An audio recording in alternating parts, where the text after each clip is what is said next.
ठीक है, अंतरिम तौर पर आदेश का इंतजार करना चाहिए, लेकिन निश्चित तौर पर सीजीआई की, चीफ जस्टिस ऑफ इंडिया की ये टिप्पणी अपने आप में बहुत महत्वपूर्ण हो जाती है कि हम तीनों कानूनों को अंतरिम तौर पर निलंबित करने जा रहे हैं। इस वक्त हमारे साथ कुछ खास मेहमान जुड़े हुए हैं, उनसे आपका तारुफ करा दें। एसआर सिंह साहब जो कि फॉर्मर जस्टिस हैं, वो हमारे साथ मौजूद हैं, और कृष्ण बीर चौधरी साहब जो कि किसान नेता हैं, वो भी हमारे साथ मौजूद हैं। एसआर सिंह साहब, मैं किसान नेता का रुख करूं उससे पहले मैं आपसे जानना चाहता हूं कि अब ये जो कहा गया है कि तीनों कानूनों को अंतरिम तौर पर निलंबित किया जा रहा है, क्या ये माना जाए, क्योंकि देखिए कानून तो खत्म होने नहीं जा रहे, वो तो संसद का रास्ता अख्तियार करके बनाए गए, तो इन कानूनों के एग्जीक्यूशन पर सुप्रीम कोर्ट आज क्या रोक लगा सकता है, उनके इंप्लीमेंटेशन पर रोक लगाई जा सकती है?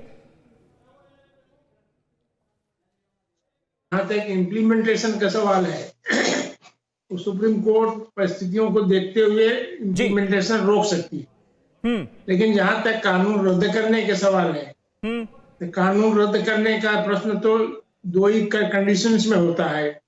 या तो कानून जो है, जो संसद की सीमा है, उस सीमा के अंदर कानून नहीं बनाया गया, या तो संविधान के किसी और अनुच्छेद, चाहे वो फंडामेंटल राइट हो और कोई प्रोविजन हो, उसका उल्लंघन किया गया हो।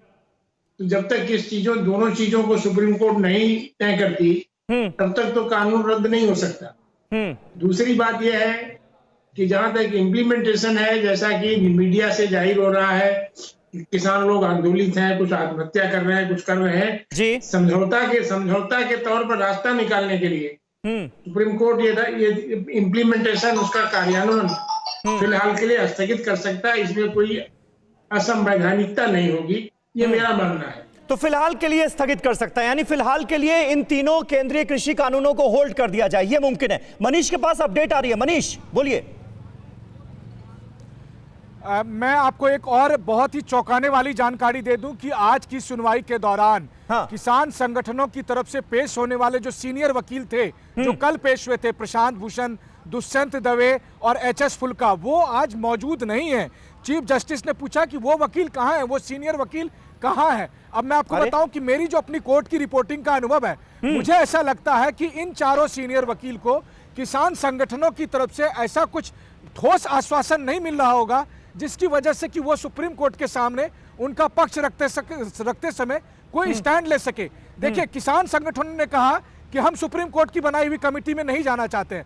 अब सवाल यह है कि अगर आप सुप्रीम कोर्ट से यह उम्मीद रखते हैं, तो फिर सुप्रीम कोर्ट जो रास्ता देती है या सुप्रीम कोर्ट जो आदेश देती है, क्या गारंटी है कि किसान संगठन उसका भी पालन करेंगे? क्योंकि अगर आज उनके सीनियर एडवोकेट को किसान संगठनों पर कॉन्फिडेंस नहीं हो रहा है, तो ये एक बड़ी बात होगी। आज चीफ जस्टिस ने पूछा कि वो चारों सीनियर एडवोकेट कहाँ हैं जो कल किसान संगठनों के बारे में तमाम बातें कर रहे थे, आज दूसरे वकील मौजूद हैं। ये अपने आप में एक संकेत है कि किसान संगठन सुप्रीम कोर्ट की सुनवाई में आ तो रहे हैं, लेकिन शायद अधूरे मन से आ रहे हैं। और इसी वजह से जब चीफ जस्टिस ये कहते हैं कि आपको समस्या चाहिए, समस्या का समाधान चाहिए, तो हम समाधान देंगे, लेकिन अगर आपको अनवरत केवल आंदोलन करना है, तो फिर आप आंदोलन करते रहिए। एक और अहम बात मैं आपको बता दूं, किसान संगठनों की तरफ से कहा गया कि प्रधानमंत्री ने हमसे मुलाकात नहीं की, तो सुप्रीम कोर्ट के चीफ जस्टिस ने कहा कि हम प्रधानमंत्री को यह नहीं कह सकते कि आप उनसे मिले, फला से मिले, फला से मिले। प्रधानमंत्री तय करेंगे उन्हें किससे मिलना है, किससे नहीं मिलना है। ठीक बात है, ठीक बात है। मैं मनीष, जितनी जानकारी अभी तक आपने दी है उस पर कृष्णबीर चौधरी साहब क्योंकि हमारे साथ मौजूद हैं।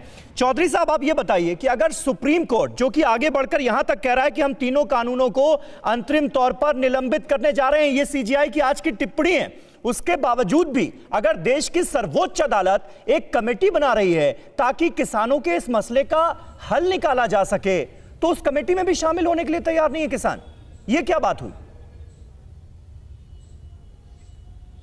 देखिए, यार आपको सारा हकीकत पूरे देश को पता है, अब आप भी समझ गए, सुप्रीम कोर्ट भी समझ गया है। पहले सरकार ने कहा कि हम आपके बिंदुवार हर बिंदु का समाधान करने के लिए एक कमेटी बना देते हैं जिसमें आपके नुमाइंदे होंगे और सरकार के नुमाइंदे होंगे। नहीं माने कि नहीं, हमें कमेटी में नहीं बात करनी। आप ये बताइए कि समाधान कहां निकलेगा? बातचीत से निकलेगा। एक दिन सिर्फ बात हुई थी और उस बातचीत में पराली का मुद्दा था, वो सरकार ने माना।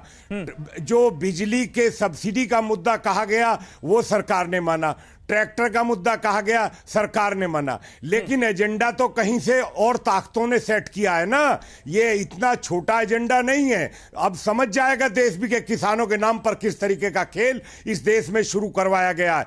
पहले आढ़तियों को कांग्रेस ने खड़ा करके यहां भेज दिया, अब ये लेफ्ट फ्रंट के कब्जे में है और लेफ्ट फ्रंट का एजेंडा हिंदुस्तान से तय नहीं होता। जैसे अगर आप याद करें 2008 का Indo US nuclear deal, Chaudhary sahab यहाँ पर ये क्लियर करना होगा, कहां से सेट हुआ था? आप प्रेसिडेंट हैं भारतीय कृषक समाज के, आपका संगठन क्या इसे विपक्ष की साजिश बता रहा है किसानों के आंदोलन को,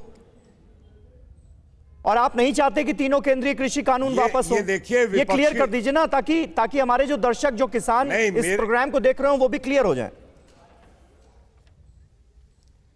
मैं एक बात बहुत साफ कह रहा हूं कि भारतीय किसान यूनियन के अध्यक्ष चौधरी महेंद्र सिंह टिकैत थे, और हम लोग कितने 20 सालों से ज्यादा से मांग करते चले आ रहे थे कि बाजार के जो दलाल हैं, बिचौलिए, किसानों का शोषण करते हैं। तो जो मांग करते चले आ रहे थे और बराबर हो रहे थे। 2005 में राष्ट्रीय किसान आयोग में डॉक्टर एम एस स्वामीनाथन ने बुलाया था, मैं भी था, चौधरी महेंद्र सिंह टिकैत भी थे, और तमाम दूसरे संगठनों के लोग भी थे। साउथ से भी लोगों को बुलाया, 4 बार बात करी और देश के अलग अलग हिस्सों में जाके बात करी। आखिर ये बताइए कि जो किसानों की सब्जी 3 और 4 रुपए में खरीदी जाती है, वो दोपहर तक 20 रुपए की हो जाती है। किसान का शोषण नहीं हो रहा क्या है? आप ये बताइए कि बिहार के अंदर ये धान 800-900 रुपए धान खरीदते हैं और पंजाब में लाके एमएसपी पे आपूर्ति करते हैं। ये लूट नहीं है तो क्या है? क्यों नहीं बात होनी चाहिए? क्यों बिंदुवार चर्चा नहीं होनी चाहिए? और नहीं तो चौधरी साहब, आप यानी कह रहे हैं कि ये तीनों केंद्रीय कृषि कानून जो नए कानून हैं, ये किसानों के हित में है? मतलब जो सरकार कह रही थी वो आप कह रहे हैं? जो मेरा ये कहना है, जो कमी है उसमें सुधार होने में कोई दिक्कत नहीं है। ठीक है, बिल्कुल सुधार करवाइए ना बैठ के, जिसको आपत्ति है। हम ये कह रहे हैं, अगर कॉन्ट्रैक्ट फार्मिंग में जमीन का कोई इन्वॉल्वमेंट होता तो हम सबसे पहले लड़ते। हम ये कहते हैं कि अगर विकल्प, ठीक है, यानी आप और आपका संगठन ये मानता है कि भाई संशोधन की बात जो की जा रही है सरकार की तरफ से, वो वाजिब है, वो जायज है, संशोधन कराइए, कानून वापस लेने की जरूरत नहीं है। और सरकार ने भी ये बात कही है कि तमाम ऐसे किसान संगठन हैं, ऐसे भी किसान संगठन हैं जो कि इस नए कानून के समर्थन में हैं। आप उनमें से एक हैं। ठीक है, फिक्र आपकी, सोमवार से शुक्रवार रात 9 बजे सिर्फ TV9 भारतवर्ष पर।